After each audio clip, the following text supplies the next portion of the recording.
Hey guys, hope you're well. Just wanted to do a quick video because I know there are a lot of people that are feeling some serious disappointment that ZDT finally got a victory. I think you have to be objective about it.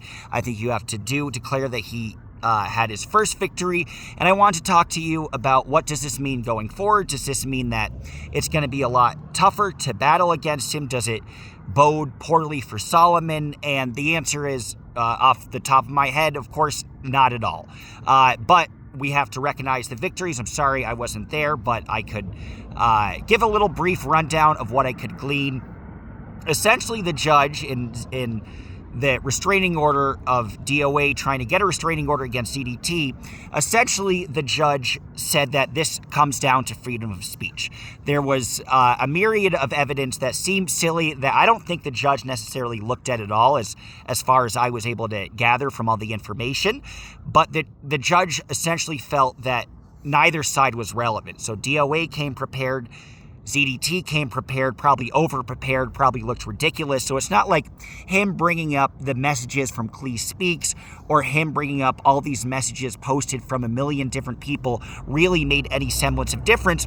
This was all essentially not granted to DOA because of what the judge perceived as a violation of free speech. Now, what does this indicate for Henry? Henry might also very well have an uphill battle because I think you have to objectively analyze whether I'm supportive, and I think ZDT deserves to get as many ROs claimed against him as possible. But if you objectively look at it, what case has merit and what case doesn't really have merit?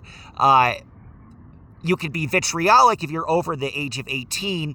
You throw the sexual abuse stuff out the window. You throw any of criminal response that you'd have to dealing with minors. That is no longer a factor.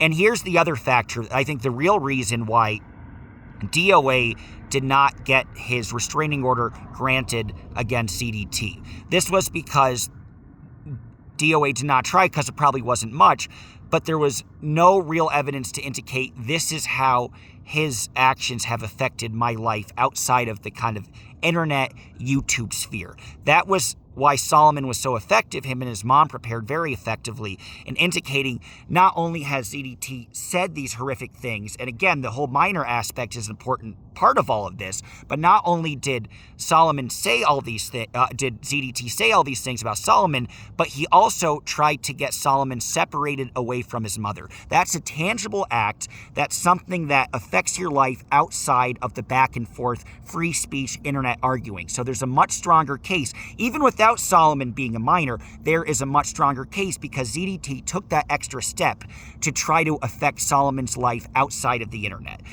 So that was the big argument in getting the restraining order against ZDT, which is why Solomon was so effective.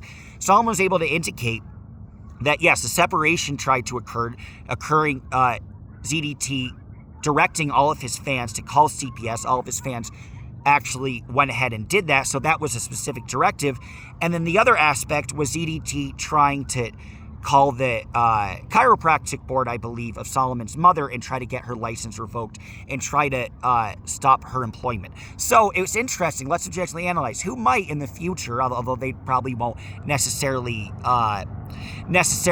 go forth with anything, although I would say even with this negative result with DOA, they still have a good case to stand on. If Mindy, for example, wants to get a restraining order. Why? Because ZDT went out of his way to try to hurt Mindy's family and infringe on their employment. She'd have an effective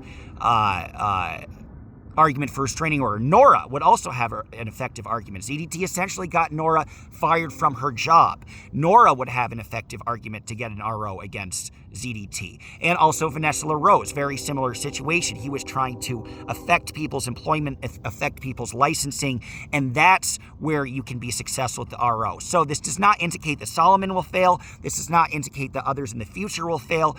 Henry is more on shaky grounds. Perhaps he might want to say, how has this affected my life? If he could talk about a tangible loss in subscribers, remember Tao versus Aja, that was in civil court, so no law or anything, but could try to take that argument. That might be more effective, but I would say take heart. ZDT is still a failure. He will lose everything in the future, and I will be in LA on the 19th in February about Solomon. Take care, guys. Bye-bye.